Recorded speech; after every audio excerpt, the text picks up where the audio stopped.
finally got the band back together. Miss Melissa is finally moved. Danica, we've had you and Ariel the last couple of times, so welcome back. I was trying to make sure where we're at these days. Welcome to the Sophia Files. If you've never been before, we're 4 psychic mediums, intuitives. We try our best to channel and remote view certain topics, whether it's personal topics we care about or current events. But I'm going to let the ladies introduce themselves, and then we'll get rolling. Today we have a great episode. We're going to cover hot springs and what they, if the location is important and if the temperature is important. We're going to talk archangels in the Garden of Eden. We're going to talk about clearing energies without spiritual right, like spiritual legal right, and then clearing spaces. So, Melissa, Ariel, and Danica, let's see who we're talking to today. All right, so my name is Melissa. I am with the, oh my gosh, I do this every time. My business name has not stuck in my head. It is Rising Phoenix Medium. I am in the Pacific Northwest. I go through the MeWe fairs mostly. So if you are up in this area, I pretty much travel all along the West Coast. So look me up. Hey, I'm Ariel, and I am the Lunar Claire here in Fort Worth, Texas. I am making things, having fun with it, and am working through the grief process, and I would love to help others. I am Danica Olson, and my business is Goldilocks Glimmers. I am a psychic medium, and I enjoy reconnecting people with their loved ones that have crossed over. And my name's Sophia Sterling, and I run the Sophia Files and the Wolf and the Bear podcast, and I'm here in DFW as well. So let's get started. Okay. So, Melissa, last week it was really funny because have you ever heard of hot springs called hot pots? No, I've always heard of them as hot springs. Same. So Danica goes, and with intuitives, right? Like any metaphor, you never know. And she goes, I really want to understand hot pots and like what the temperatures in them mean. And Ariel and I are both like, we're trying to broaden our brains to figure out how hot pots are important. But hot springs. So let's ask the guides. It goes back to where I grew up, okay? It was very cute. But I actually know nothing about this, so I'm going to see what they say because I know. Ariel, what about you? The first thing that was mentioned to me is the healing aspect of the hot springs, and it is where the wares are washing away from people in them. And we know that water has a clearing, healing property. So it's almost that people are releasing those worries, and I'm hearing woes, back into the water to release and refresh. Melissa? So they were telling me there pretty much every aspect of these is planned out, and it is the geographical location matters, the mineral content in the water matters, the temperature matters. It's unfortunate that this is what they're telling me. It's unfortunate that they have been commercialized so much because really just the way that they were when they were found is exactly what they needed to be. And so they've been kind of monkeyed with. But still, that temperature is important for the relaxation, for you to literally like let your worries melt away, like that is part of it. But the minerals have a biological effect, and then like the energy of that location is also helpful. So it is very much a very, very planned for a specific reason that they were put there. Danica? Yeah, so I received pretty much the same stuff as you guys, but to add to it, something to do with the cold water being almost like the energy or whatever's using that cold water is in a good energy, and so it just like keeps it the same. It's almost like the hot energy, the hot water like melts it away, like dissolves it or whatever, but the cold energy, it's almost like you're already in a good place or in a good energy, good minerals, good all of that, and it just kind of almost like cements it in or like keeps it more in place is what like I'm a ceiling. Yeah. Well, and I got The only thing that my team really said about was just that where there are hot springs, there are high places nearby, and high places would be where the veil is thin. So, and they're kind of comparing the thinness of the earth in the sense of that there it goes all the way through, kind of like a heat valve system, but you would also have that mirrored in the sky. So there would be places where that's thin too. Funny, because I was shown that. Okay, that's Wait, what did you see? confirmation. Because I was seeing all the way down too, like all the way Yes. down through the ground, like to the core. So Yeah, that's it funny. feels a little bit like it's oil is not the veins of the earth, the water is. I don't know why that was said that way. I don't know who thinks oil is, because I don't, but that was for someone. And I'm also being told this is not true. The thing we're being told about the water being scarce, that's not true. And the utilization that they're saying these things take up, that's also not true. So I don't really see the purpose of what that is for. Control. Yes, and is it being rerouted? You know, because I've always had this feeling that the intention has always been to slip underneath and to let all of us endure. But I don't really think that's the way it's going to shake out at all. But I think they're still trying to make that happen. And part of that is like acting as though this is no longer available, but none of it's true and none of it's going to work. But yeah, anyway, they just said she's got plenty left talking about Earth. And okay, we covered the temperature. I kind of want to ask, and I'm going to ask Ariel because I do feel this is your expertise, so to say. What does your team say about utilizing water temperature in the work we do, in the psychic work or in the clearing work or in whatever work? One of the comparisons that was made is similar to how we cook, is when we're boiling the water, we're almost using it as a purifying process. And so that's why I think also the hot springs has a lot of the healing agent in it, is because it's releasing those impurities within. And then I had also heard that cooling is forgiving. And when we think about ice and an injury, say that you get injured, you put ice on it and it will help heal, or at least numb that area. So where there's the coolness, there's the forgiveness. So interesting. Well, and there's something also about they're talking about like programming the water that you drink, which I never remembered to, and I really do believe in that. Like I need to start doing that more. But there's also something about saying your shames to the water, or your embarrassments, or something like your shadow, the things that are in your shadow. Say it to the water, and it will take it from you. I'm seeing, of course, like we know baptisms, but there's something specific with a river baptism. And let me see where that's going. I'm just seeing where it's going over, just how it's traveling, how the water is traveling downstream and over the rocks, and eventually into like a waterfall. And the same water that's at the top is not the same water that's at the bottom, and how it's just constantly, it's the life cycle of water. They were telling me it's the difference between like what we normally would see like in a church for you, even if you were like being absolutely like dunked in the water or having water dropped on your forehead. They're saying that is symbolic versus the energy flow and being in that natural state of that rushing water having a more potent effect, I guess you could say. I was just told that rivers have consciousness, so I think there's something to investigate with that, because it was like there was a river that was claiming its own name, like I am this particular river. Well, that would make sense. I mean, because we have land that is has its own energy, so spirit, whatever. So that would make sense.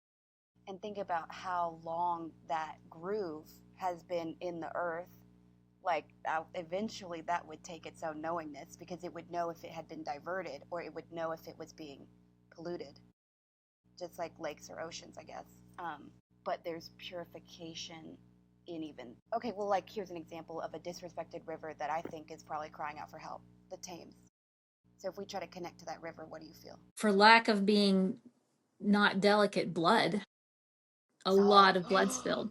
I felt like it had been completely, it's being so mistreated. Oh, yeah, and I felt it was about something that was a little bit deeper than just dirt. The Thames River, although I don't know where it is there a lot of foliage around it, trees and such? I would I imagine there are, I mean, it, when I think of it, I think of the urban part of it too. over centuries, but it's a long enough river. I'm sure that there are areas where there's foliage around it. I got rocks. It feels a little bit too like it's they're also like, because I don't know how to, it feels different because the water itself has its own, it's like it's dual like it's kind of like us, I guess. We have multiple versions of ourselves. But because when I was asking about if there was a difference between the Thames and the English Channel because of their proximity to each other, and they were kind of, the way I was seeing it is almost like that they were in symbiosis or something. So I don't know. We're a little far off from the start, but interesting. Okay, this is interesting. So, what do we think about archangels? And we're going to put everything we know about them aside and see what we get. My guides were, again, being a little funny with this, but they're kind of likening the archangels to, in Lord of the Rings, like the high elves. They're like, they're a little snooty. They're very like rigid, and no sense of humor at all. So that's where my guides are like, yeah, they're not all really that much fun to work with. Interesting. Danica. I'm being told that the amount of discipline that it takes to attain that, it's like you have to master so many aspects of yourself that a lot of people don't attain that because the dedication and the dark, I'm being told the dark paths that you have to go through and come out of, it's not easy. Interesting. Ariel? One of the other things that I had heard was the power of one for the responsibility of many. So when we think about it that way, it is being in that position of righteousness. Of what? Of righteousness. Oh. And again, that's not something that anybody can claim. Well, I have a half-baked concept of them. And there's a couple of things that have come through just over the work I do because oftentimes I'll have clients who associate with one and I've never known about any of them. And so I didn't have a lot of background with them. I'm going to pitch this, and if you guys disagree, please tell me. It seems like the original signal is staticky. So if there was an original signal that was archangelic, whatever that really means, there's something that's running interference right now. It's a little bit harder to hear them than average. Or there's something that's attempting to disrupt that feed. I'm not sure.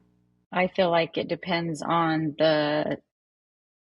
I'm going to kind of say it's kind of like a radio station, and it depends on what radio station that you're tuned into, if you can access that or not. And if you have anything interfering with your radio station, you will not be able to access that one. Mm-hmm. Well, and the other thought that is, again, half-baked, because I could go either way on this, it's almost like I've always seen the source, like super oversouls,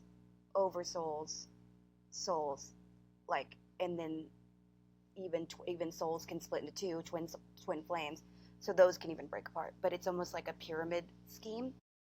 But I do know that there are human embodied aspects of archangels because I've had clients as one actually. So I know that they function that way. I just don't think that we all come from an archangel. But what do y'all feel? Okay, that's it. But that some people can. I feel like it's attainable for all of us if we choose to go that route. That there isn't isn't like only special people that can attain that. I feel like it's So just you feel it's if our soul desires to. so you see it as a choice.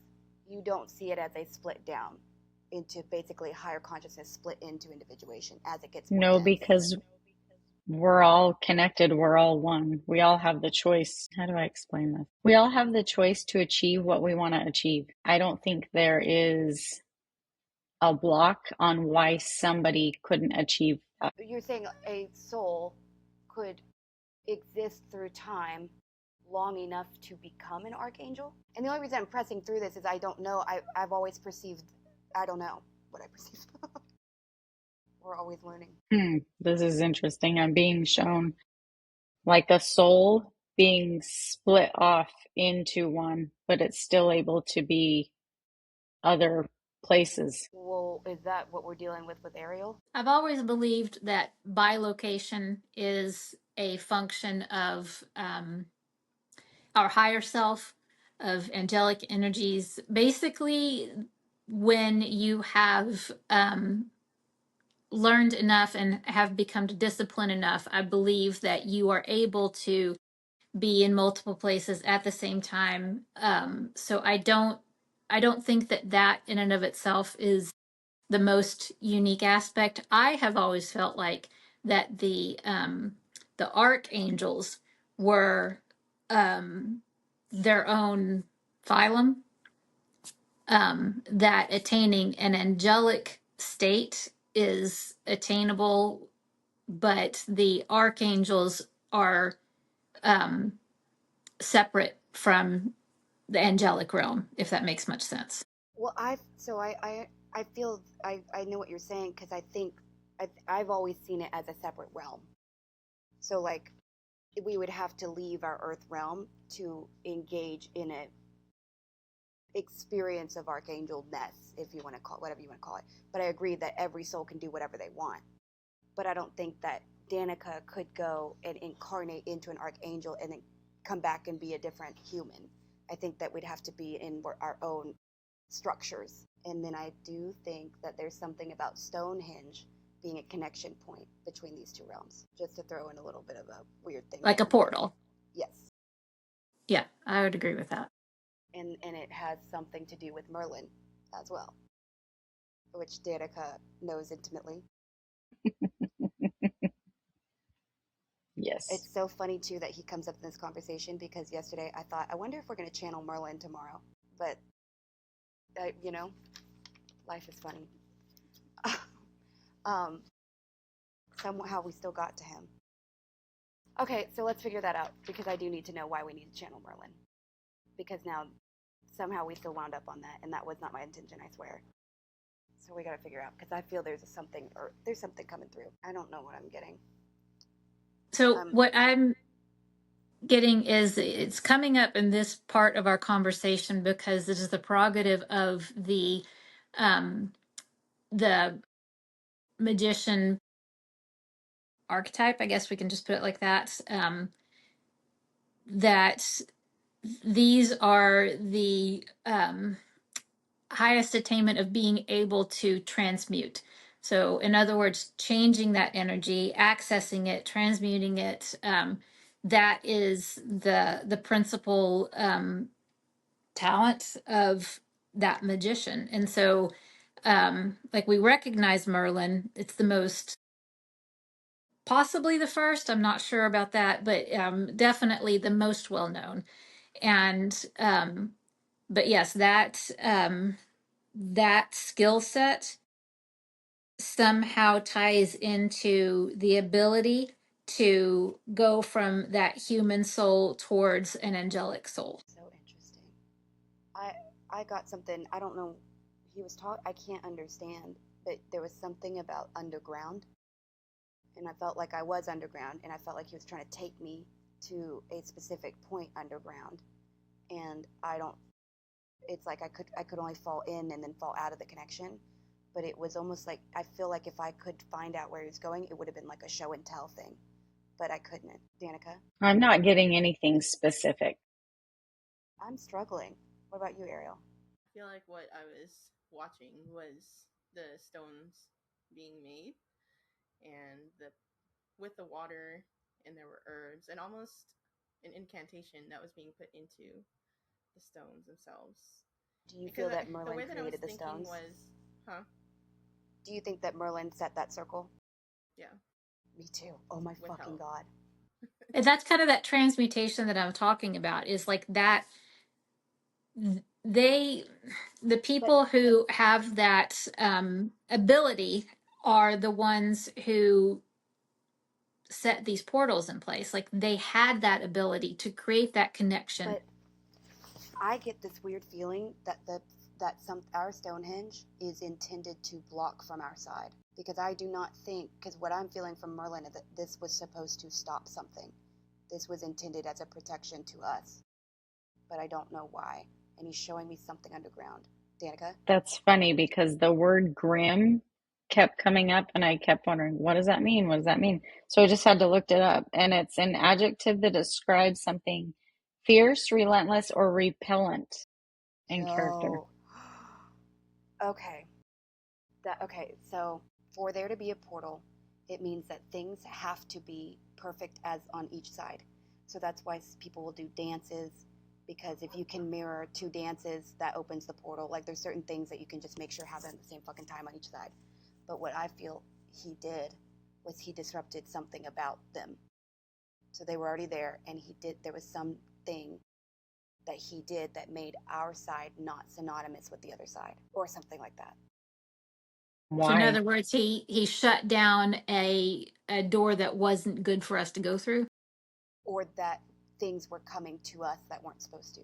And I have to guess that if there is a angelic realm, that realm would hold other things. I mean, who like you said, Melissa, there's no guarantee. Not all elves were probably on the human side. There's no guarantee that anybody was overly invested in us in a positive way.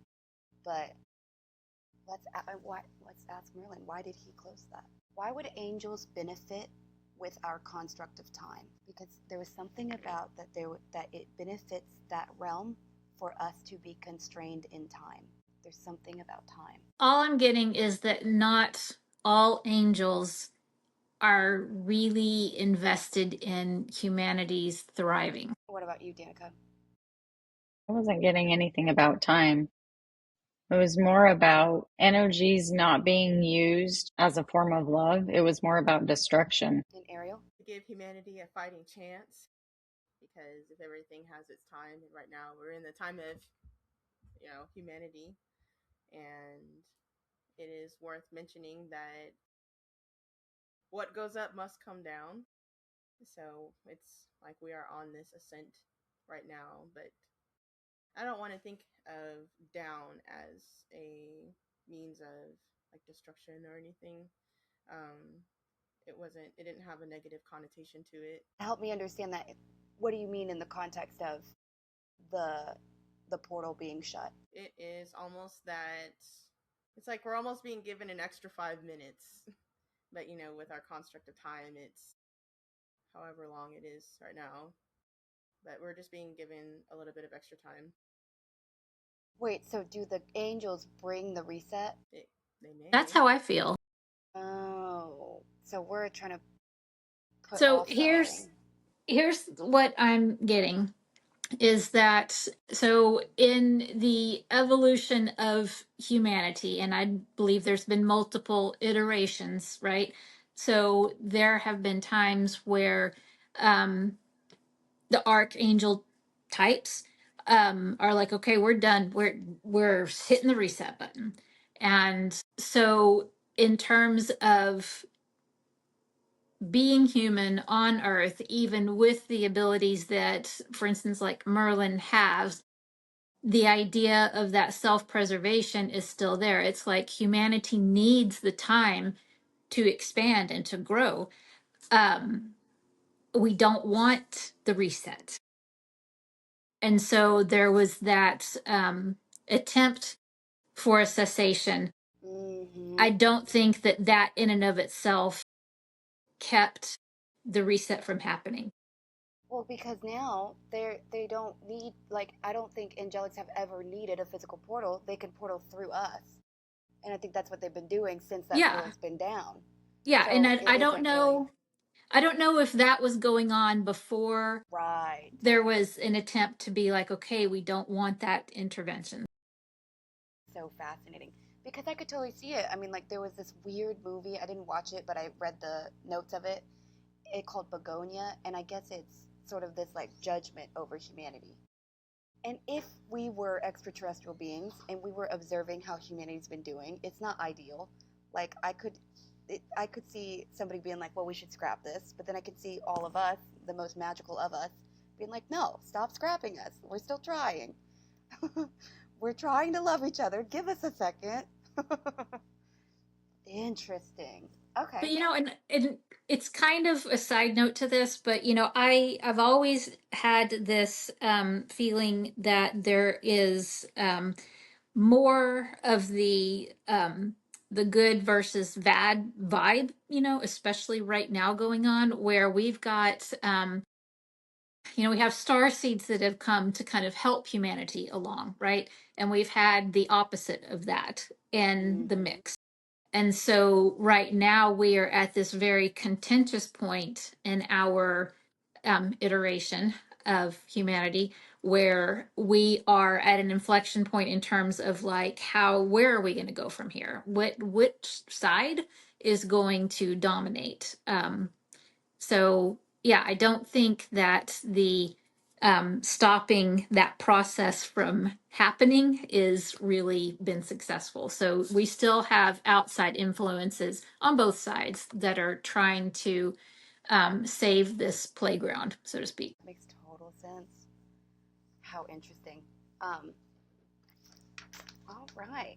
Well, I guess let's bring up this point then as we segue from angels because a lot of people will call on the archangels for protection, clearing information, right? Um, so, what do the guides say about clearing somebody else with without really having full verbal consent of it? Would it just be completely ineffective? Why are they talking to me about negotiating with the higher self of a different person? That's exactly what I'm feeling is What the heck? you cannot do we have autonomy as souls and we as practitioners cannot go against their will. And so if you really need that higher self to come in and be like, yeah, this is really not good. Like getting and connecting with that higher self, I think is the way around that. If you've got the higher self in alignment, then maybe you have a shot at getting rid of an entity that this person doesn't want to get rid of. Well, what if there was a way to target the individual? So let's say it was crowding someone's crown. So what if I'm not targeting the crown to purify it, but I'm targeting the thing that is attaching itself to the crown? I'm being told that it's not an effective way to go about it because even if you target that thing, it's actually the soul that it's attached to that is inviting it. So it doesn't matter if you go, it's almost like through the back door is what I'm hearing. So I'm being shown like, you know how you're always told there's a door, you can open the door for someone, but they have to choose to go through it. I'm being shown a window so you can see each other through the window and you can crack the window open to like let things through, which is I'm feeling like it's like your higher soul talking to their higher soul. So you can see each other and you can have that interaction there and open the window, but they have to choose. So you can let them feel that, Mm, but they have to, it's almost like an enticing way to get them to want that. But mm, you can't do it. You can't make them walk through it. You can show them, you can help them feel it, you can let them see it, but you can't force them to go through it. And I think that's why this is such a difficult process to go through because whatever that thing is that is connecting to the soul that's standing in front of you, has so much control over their current outlook. You know, it's so easy for that thing to block their vision in terms of seeing their higher soul. You know, it's got so much agency over that person that we can't directly sever. That's what I was seeing also, is like the heads of Medusa. You cut off one, but there's still others attached to the body. And so, and then I was wondering too, if if you were to get rid of one entity, like whole being, what's to say that there's not another one in line behind it, and behind it, it just depends on the depths of the terms. So there is not a version. Well, yeah, exactly, the depths of the terms, which are impossible to know. And then I guess, okay, so in that version, right, where you're showing the window, you're creating the window, and you're trying to kind of pantomime to them whatever you can, or whatever you're sending through, kind of like a bank note, whatever. What is the best way to do that? Because one thing I was considering journeying, trying to take my problem into the lower world, but I don't know. What do you feel, Ariel? There's no place for you there. That it would not be worth your effort. What would be? The middle ground. What does that mean? The middle world? Yeah. The middle ground, the middle world. My cat won't leave me alone. I'm sorry. She just No, it's okay. She just keeps punching me. Wait, can you do a soul retrieval? I wonder if it's even ethical to do a soul retrieval for someone else. Because nothing could make that person accept the shard, but you could place the shard very close in proximity to the owner of the shard. And there is a natural magnetism to our pieces. Is there any viability in that? I feel like you can watch the movie. So I guess the movie would be the placing of those pieces, but you can't intervene. Yeah. What do you feel, Danica?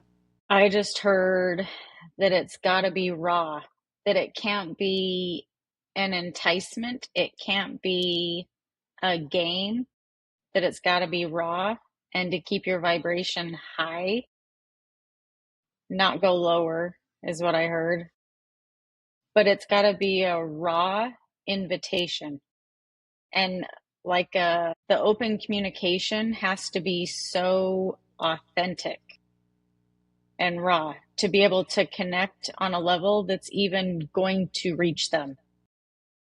Well, what my guides are telling me right now is that I would like, have you thought about connecting with them, like your higher self, their higher self, and just asking like why they're choosing what they're choosing, to understand from their perspective,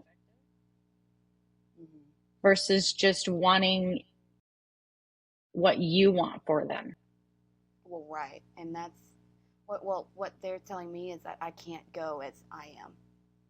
I'd have to clear certain benchmarks before I can even do this work, because they're saying I would have to be the older one. Yeah. So something that they were pointing towards me is saying that you as the practitioner having that high vibration can be that little bit of a wedge between whatever's attached to that soul. So that puts a little dissonance between that lower energy. So having that high vibration might be an opportunity to get consent from the soul, to have that little space between them and that thing that's attached to them. And that would be an authentic way to reach them, but they're also pointing out that's really not, the odds of that happening are not great, but it could happen. But basically, yeah, I know actually exactly what you're saying, because you can't combat this with hatred for it. That's its food. So if I can figure out a way to love through some of this, that's more impactful and more deeply effective than getting upset and leaving, or getting upset and running away. And so then on that same kind of note, what is the recommendations for clearing a space that is nested? They're saying it depends on whether or not the energy is attached to the earth versus energy that's in a dwelling. Energy within a dwelling is easier to clear versus trauma to the land. Well, I think that, so what I've been told is that there is a room in the place I'm trying to clear. There is a room where dark things were done, but what was spoken over the class was apparently the instructor said something to the effect of, what we've done here today will have an impact no matter if this building disappears. So he had the awareness and the ability to see something into the earth, but whether or not, and I do feel that that's problematic, but I think that that's also now being hosted in living individuals. So it's both. That's exactly so you just described what I was shown going back and forth was the space. You can do all you want to the space, but if we are walking around with certain energies about us and we choose to go into the space, that we bring it back, no matter if it's been cleared or not or whatever. So and until the people that are walking around with that specific energy clear themselves, that it's going to be wherever they go, and especially where they spend a lot of their time. Well, then is there a way to make it super uncomfortable? Because for some reason they're showing me these like crystal spikes that are literally like sticking up from the ground, almost like almost like the ancient times. What crystals have like the highest energy? I've been a big crystal gal. I know. I would say quartz. Quartz. Clear quartz, or does it matter? So any of the quartz, but they are programmable. So if you're talking about they programmed that with negative energy, then that would definitely be difficult to counteract. But I think that quartz is probably the highest vibration that I can think of. What do they say about holy water? Also a high vibration. The interesting thing is they're saying it doesn't even matter if you believe in it. It was the practitioner or the clergy that blessed the water. Mm-hmm. Yeah. Listen, desperate times call for desperate measures. What'd you say, Ariel? I was gonna say, would that go into more of the intention setting? So not necessarily that you have to be clergy religious, but it's the intention. Right. Yes. Yeah. You can bless water. Yeah. So yes, that intention is there. But if somebody handed you, like if you're an atheist and somebody handed you water and said, this is blessed water, it's still going to have an effect, even though that you don't feel like it's doing it. On the counter side, you can bless your water and your intent could work. So it's kind of a weird, like, it's not an equal concept on both sides. But yeah. Well, I think the thing, if I can settle on creating enough discomfort to where the energy stops coming, I can live with that too, because I don't know what else to do. There's nothing else I can do. So what they're pointing to me is that doing the crystals, doing the singing bowls, so the resonance type things, that it's going to carry the frequency in that room. That would be a good way of very temporarily clearing that effect. And the better thing to do would be to have an awareness, like to, if you're in a space where you know you're going to be around that, is to create the awareness for the people going in so that they can protect themselves and clear themselves. Yeah, I mean, and that's the other ethical issues I'm having as well, is that, and so what are the things that can keep, well, like we know, okay, so the general things to clear and ground, right? And we recognize that we can usually rid ourselves of things because every doorway is a portal. And so we can clear and ground as we go. But if there's an intention that an energy follow you, what is the way that we would make sure that we're not as capable? I'm not sure I understand the question. Say it again. Like, outside of clearing and grounding, how do you prevent an energy from circling your energy? Because there's no consent on my end for there to be a presence of it, but it's being allowed by another energy, so that is technically a breach. But maybe my skill set is not so that I understand exactly how that breach is occurring. So one of the things that I was working through was almost the four corners of the building. Mm-hmm. And you are creating a boundary for that energy to not leave it. And I was asking if it was for, if it can be for like a single person, or if you can do like a collective of people. And that seems to be okay, but it's just, it has to be a very specific ask of what it is that you're intending to do. And I saw like a few elements that were like, if you imagine like like opening a hole, a small hole.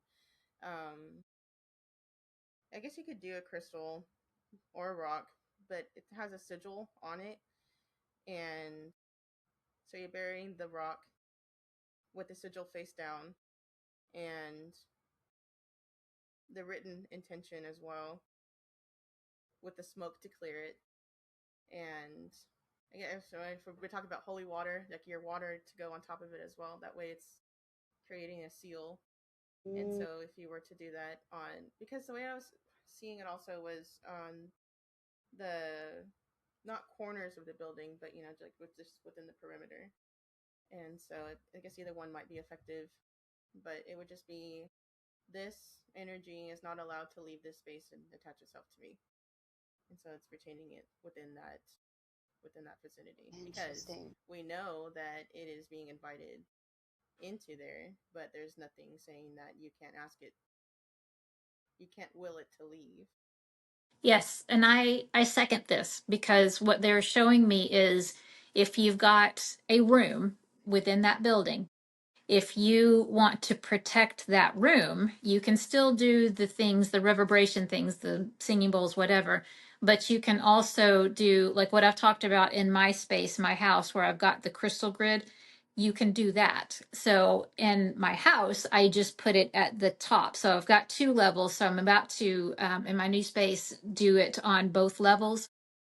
But because you've got an issue with the ground, what they're showing me is you're basically creating a box. So it is, if you got just a cube, you're going to put it at all four corners at the top, and then the offset corners. So you're basically going to have 8 at the top and 8 at the bottom. And then you've got an entire grid around that room. So they're saying that that might be a way to counter this energy.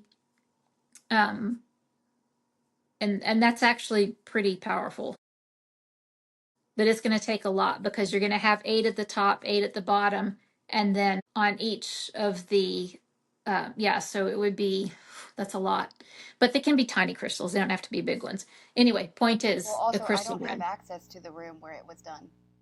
I Yeah. So if I were to do this, I think I would do the whole building. Yeah, you could do that. I mean, because at least I can access that, and there's nothing else. Like, I would just look crazy, but I'm willing.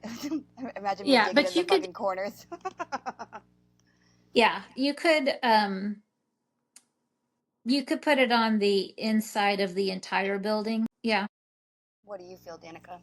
Well, I'm being told to ask you, do you believe that there is something attached to you? Because if you give an awareness to that, it opens the door as well. No, I don't feel anything's attached to me. I know I'm getting monitored. There's energy in my house, and I'm irritated with that pretty bad. And I'm Do trying. you say anything out loud when you like recognize it there? Well, Like I mean, how did you recognize it? because I had Ariel check for me because I can't feel it. Other than I was having oppressive dreams, and I just cold called her and I was like, "Hey, do you feel this?"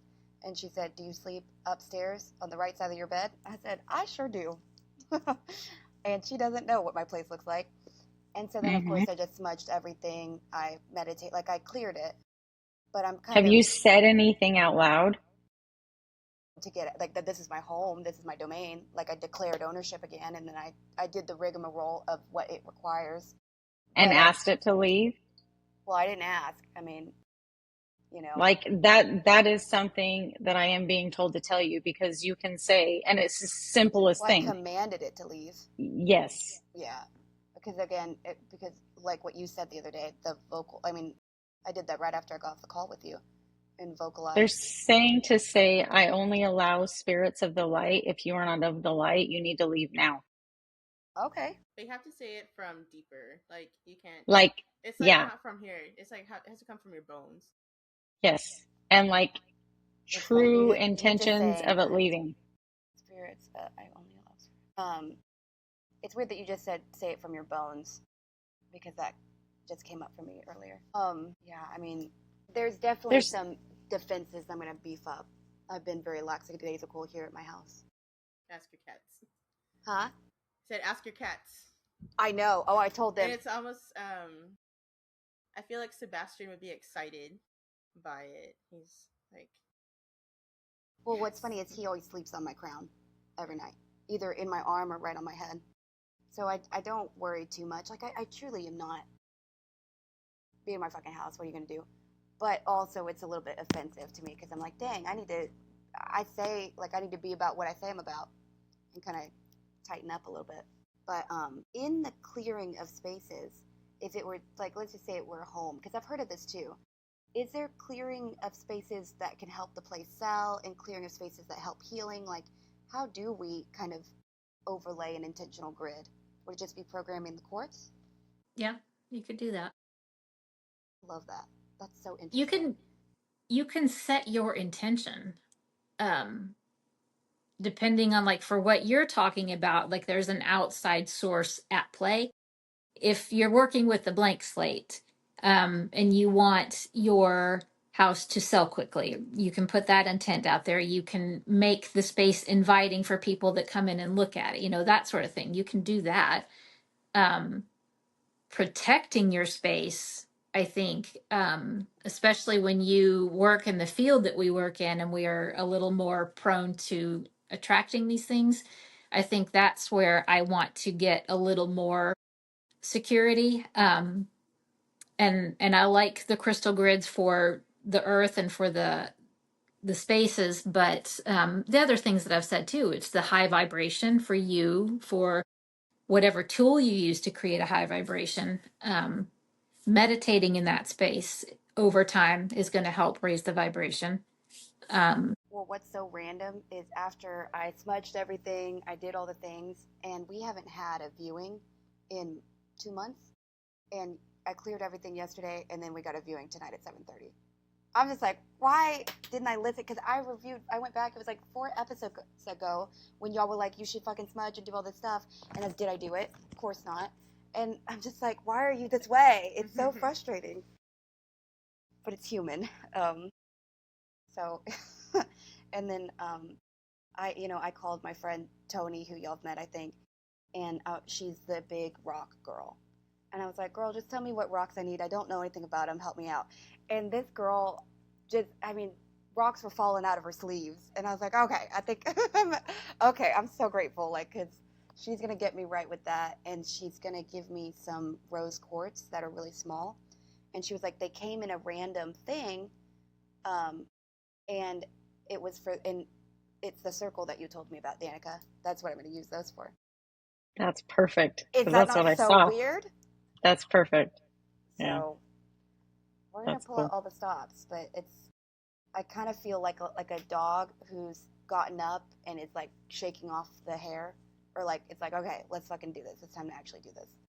So that's where I think I'm at. But by the way, That's what cool. are y'all's Chinese zodiacs again? I'm just curious. Danica, Say that again, you cut out. what's your Chinese zodiac? Well, I don't know. Dragon. Melissa, Where you're a can I look that dragon? up? It's the year you're born. Here, I'll look it up. And Ariel, what are you? I think the ram or the goat. Let me check. Let me see. My husband Um, is a cock. um, what year were you born, Danica? Oh, you got it. 84. Oh, so interesting. It's a wood rat. I'm a wood dog. So Melissa, you and me, when are we gonna beef it out? No, I've always said that this enemy sign stuff, it's like, it's that way if you're unintegrated, because we're at opposite sides of the wheel. But when you're integrated and you don't, like, my boyfriend, like, I've dated dragons, like, uh, there was this online thing that kind of turned into a cult, I felt like, and they were getting so specific to where like people were divorcing their partners if they were yeah, it was so bad if they were enemy signs. And they were getting so deep in numerology that they like weren't going out of their house on certain days. I was like, we've lost the plot, guys. But thank you guys so much, just always for doing this with me, but then also for helping me with some of this stuff, because I've never been more grateful to not be alone. So thank you. Same. But next week, what sounds fun to talk about? Perfect. All right, well, we got a fun conversation next week. Pizza, pie, or pie. Roots, rebirth, and keep it simple, spiritual 101. Let's do it. There's always a random one. So Hey, man, we got it. We got to. Well, cause There is, huh? and it's a gamble Hot if we even get to pots. them. Yeah. Well, we will see you guys next week. Thank you so much for stopping by. And hopefully we can keep doing this for a while. I love what we do. I love the information that gets pulled forward. And I love that I get to still be learning. I mean, it's the most amazing thing. So thank you. Thank you. Thank All right. you. See you See you later. next week. Bye. Bye.